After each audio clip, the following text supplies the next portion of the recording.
तो नमस्कार, मैं विपुल सिंह स्वागत करता हूं आप सभी स्टूडेंट्स का हमारे इस YouTube चैनल स्टडी कैपिटल पर।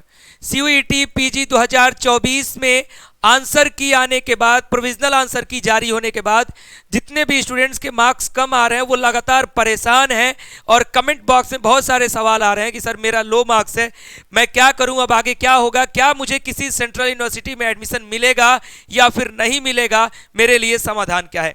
तो आज के इस वीडियो में मैं आपको इस पर सुझाव भी दूंगा और समाधान भी दूंगा, इसलिए ध्यान से इस वीडियो को देखिएगा, मेरी बातों को ध्यान से सुनिएगा, क्योंकि इसमें मैं आपको पुख्ता समाधान दूंगा जो कि आपको कहीं ना कहीं अच्छे जगह एडमिशन दिला देगा। फिलहाल इस वीडियो की शुरुआत करते हैं और वीडियो की शुरुआत करने से पहले अगर आप हमारे इस चैनल स्टडी कैपिटल पर पहली बार विजिट कर रहे हैं तो चैनल को सब्सक्राइब कर लीजिए, बेल आइकन प्रेस कर लीजिए। यहाँ पर आपको CUET PG की हर एक अपडेट, सूचना और जानकारी समय पर और सही जानकारी पहुँचाई जाती है। साथ में दूसरा चैनल है, वहाँ पर अलग अलग यूनिवर्सिटीज़ के काउंसलिंग प्रोसीजर को कवर किया जाएगा, तो उसे भी सब्सक्राइब कर लीजिएगा। तो आप सभी के मन में जो द्वंद आ रहा है वो द्वंद ये है कि सर मेरा मार्क्स तो कम हो गया, अब मुझे अगर टॉप सेंट्रल यूनिवर्सिटीज़ नहीं मिलती हैं तो मेरे पास ऑप्शन क्या है। क्योंकि जिनका मार्क्स ज़्यादा है, जब हम कट ऑफ का लाइव सेशन ले रहे हैं, जिनका मार्क्स ज़्यादा है वो ऑप्शन पूछ रहे हैं BHU होगा कि नहीं होगा, DU होगा कि नहीं होगा, JNU होगा कि नहीं होगा। जिनके मार्क्स बहुत कम हो गए हैं वो ये पूछ रहे हैं कहीं हो जाएगा कि नहीं हो जाएगा। ऐसा सवाल आ रहा है तो जरा समाधान सुनिए। CUET PG की ऑफिशियल वेबसाइट पर आइएगा, यूनिवर्सिटीज़ के सेक्शन में आइएगा और मैं आपको ओवरऑल सेंट्रल यूनिवर्सिटीज़ की अगर लिस्ट बताऊं CUET PG की, तो मेरे दोस्त ध्यान दीजिएगा कि टोटल 38 यानी 38 यूनिवर्सिटीज़ शामिल हैं इस CUET PG में, सेंट्रल यूनिवर्सिटीज़। बाकी अदर यूनिवर्सिटीज़ की चर्चा मैं नहीं करूंगा। अब इन सेंट्रल यूनिवर्सिटीज़ में जरा हर एक नाम पर गौर फरमाइएगा। सबसे पहले है आपकी असम यूनिवर्सिटी, इसमें दिख रहा है, ये भी एक अच्छी यूनिवर्सिटी है कम मार्क्स वालों के लिए। BBAU का कट ऑफ काफ़ी कम जाता है, तो ये भी एक अच्छी यूनिवर्सिटी है कम मार्क्स वालों के लिए। सेंट्रल संस्कृत यूनिवर्सिटी, ये भी एक अच्छी यूनिवर्सिटी है कम मार्क्स वालों के लिए। Central tribal university of Andhra Pradesh, central university of Andhra Pradesh का भी कट ऑफ एवरेज जाता है, बहुत ज़्यादा नहीं जाता है। सेंट्रल यूनिवर्सिटी ऑफ गुजरात का कट ऑफ कम जाता है। सेंट्रल यूनिवर्सिटी ऑफ हरियाणा का कट ऑफ एवरेज जाता है, यानी बिलो से थोड़ा सा ऊपर है तो आपका काम चल जाएगा। Central university of Himachal Pradesh का एवरेज और बिलो एवरेज के बीच में रहता है। Central university of Jammu Kashmir का एवरेज से बिलो कट ऑफ जाता है। सेंट्रल यूनिवर्सिटी ऑफ झारखंड का जो है एवरेज कट ऑफ जाता है। सेंट्रल यूनिवर्सिटी ऑफ कर्नाटका का भी लगभग एवरेज कट ऑफ रहता है। सेंट्रल यूनिवर्सिटी ऑफ कश्मीर का बिलो एवरेज कट ऑफ जाता है। सेंट्रल यूनिवर्सिटी ऑफ केरला का एवरेज कट ऑफ रहता है। समझिएगा एवरेज कट ऑफ में क्या कहने वाला हूँ, लास्ट में बताता हूँ।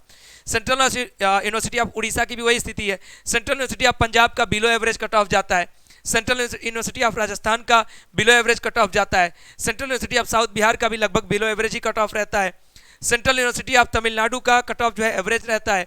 उसके बाद डॉक्टर हरि सिंह गौर विश्वविद्यालय का भी जो कट ऑफ है वो एवरेज रहता है, एवरेज से थोड़ा बहुत ऊपर रहता है।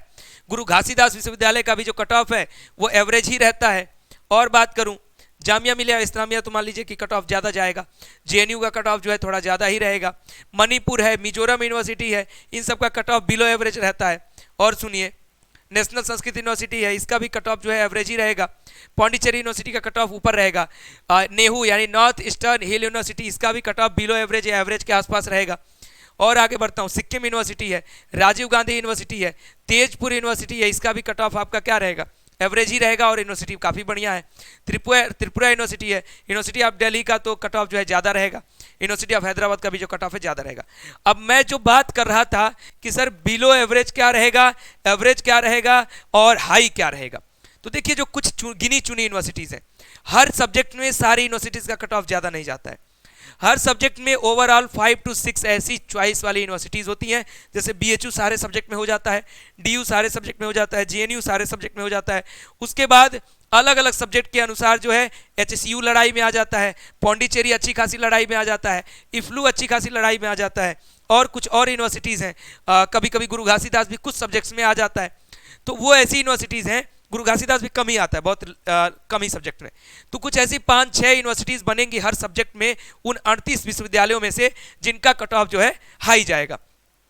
तो आप मान के चलिए कि कम से कम 30 प्लस यूनिवर्सिटीज ऐसी बच गई जिसमें आपका कट ऑफ जो है या तो एवरेज होगा या फिर बिलो एवरेज होगा।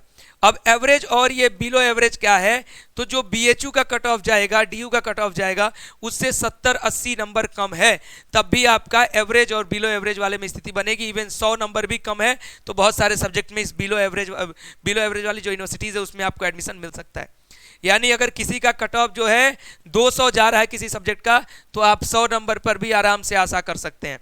अगर किसी का कट ऑफ 180 जा रहा है टॉप यूनिवर्सिटीज का, तो आप 80 पर भी आशा कर सकते हैं। इस तरीके से क्राइटेरिया तैयार होता है आपके अदर सेंट्रल यूनिवर्सिटीज का। अब उन सेंट्रल यूनिवर्सिटीज का कट ऑफ क्यों कम है ये भी जान लीजिए, क्योंकि जो कुछ टॉप यूनिवर्सिटीज हैं उनका पूरा का पूरा जो क्रेडिबिलिटी बना हुआ है, जो ब्रांडिंग बनी हुई है, जो उनके इन्वायरमेंट की खासियत बनी हुई है, जो वहाँ के एलुमनाइज की जो खासियत बनी हुई है, उसके अनुसार उन यूनिवर्सिटीज़ की डिमांड ज़्यादा होती है। उसके अलावा पूर्वांचल का कोई स्टूडेंट, राजस्थान का कोई स्टूडेंट कभी भी सेंट्रल यूनिवर्सिटी आप जम्मू नहीं जाएगा। जाना चाहिए लेकिन कम जाते हैं लोग। इसी के साथ में अगर मैं बात करूं कि कोई अगर आप कहेंगे कि केरला का बच्चा राजस्थान आएगा सीयूजे में, तो नहीं आएगा। वो बीएचयू आ सकता है, डीयू जा सकता है, लेकिन सेंट्रल यूनिवर्सिटी आप राजस्थान नहीं जा सकता, सेंट्रल यूनिवर्सिटी हरियाणा नहीं जाएगा। तो क्या होता है कि जो अदर सेंट्रल यूनिवर्सिटीज़ बच जाती हैं, यानी इन 5-6 को छोड़ करके जो 30 के करीब यूनिवर्सिटीज़ बच जाती हैं सेंट्रल यूनिवर्सिटीज़ की मैं बात कर रहा हूँ, वहाँ पर वहाँ के लोकेलिटी के स्टूडेंट एडमिशन लेते हैं। जैसे central university of south Bihar, वहाँ पर कभी भी कोई भी साउथ का बच्चा कभी एडमिशन जल्दी नहीं लेता है, बहुत एक आधी स्टूडेंट एडमिशन लेते हैं। वहाँ पर मैक्सिमम पूर्वांचल, बिहार और झारखंड यहाँ के स्टूडेंट्स होते हैं। तो लड़ाई ऑटोमेटिक क्या हो गई, कम हो गई, और यहाँ के भी वो स्टूडेंट्स होते हैं जिनके मार्क्स कम आते हैं। और साथ में ये भी सुन लीजिए कि जो सेंट्रल यूनिवर्सिटीज़ होती हैं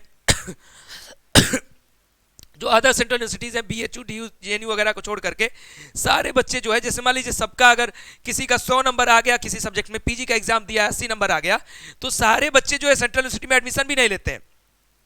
बहुत सारे ऐसे बच्चे हैं जो 80 नंबर है, तो वो क्या करेंगे, उनके माता पिता के या तो फाइनेंशियल कोई इशू होगा या फिर दूर जाने में दिक्कत होगी, तो उसमें से भी बहुत सारे बच्चे क्या है कि अपने गांव घर के ही कॉलेज के आसपास में एडमिशन ले लेते हैं और उसके बाद अपने गवर्नमेंट जॉब वगैरह की तैयारी करते हैं। तो ऐसे बहुत सारी कंडीशंस बनती हैं। लेकिन इसमें मेरा सुझाव ये होगा कि आप अगर किसी ऐसे विश्वविद्यालय में एडमिशन ले भी रहे हैं जहां पर आप सभी को बहुत ज़्यादा कुछ बेहतर सीखने को ना मिले, वैसे मिलेगा सीखने को, काफ़ी अच्छा इन्वायरमेंट है। जिस यूनिवर्सिटीज़ का मैंने नाम लिया उनका भी इन्वायरमेंट बहुत अच्छा है, बहुत अच्छी पढ़ाई होती है। लेकिन इनकेस आपके सब्जेक्ट के, आपके डिपार्टमेंट में अगर कहीं पर भी वहाँ कमी हो, तो आप अगले साल अपीयर कर सकते हैं, लेकिन ईयर ड्रॉप मत करिएगा, कहीं ना कहीं एडमिशन ले लीजिएगा अगर आपको पीजी करना है तो। बाकी हम अगले साल की तैयारी भी आपको कराएंगे। सीयूईटी पीजी 2025 की अगर आप तैयारी करना चाहते हैं तो हमारे ऐप स्टडी कैपिटल को डाउनलोड कर लीजिए। इस साल की काउंसलिंग समाप्त होते होते हम अगले साल के बैच को शुरू कर देंगे।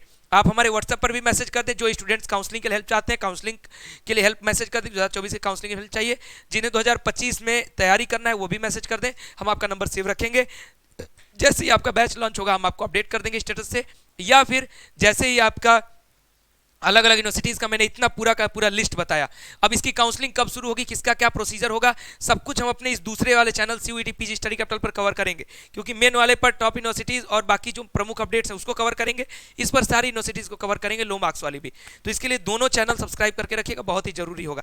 तो फिलहाल अभी के लिए इस वीडियो में इतना ही। वीडियो कैसा लगा है, सुझाव कैसा लगा है, कमेंट बॉक्स में बताइएगा। मैंने बहुत ही ईमानदारी से नॉर्मल सा आकर के आपको जो बातें बतानी चाहिए थी, जो मुझे अच्छे ढंग से पता है कि क्या आपके मन में चल रहा है और क्या जवाब आपको चाहिए और क्या जवाब आपके लिए बेहतर हो सकता है, वो मैंने आप तक पहुंचाने का प्रयास किया। तो कमेंट बॉक्स में बताइएगा। फिलहाल इस वीडियो में इतना ही। वीडियो को लाइक करें, शेयर करें, चैनल को सब्सक्राइब करके बेल आइकन प्रेस करके रखें। स्टडी कैपिटल हमेशा आपके साथ है, हर प्रकार से आपका हर संभव मदद करता रहूंगा। मैं रात के 10 बजे लाइव मिलूंगा कट ऑफ एनालिसिस के साथ। बहुत बहुत धन्यवाद, नमस्कार।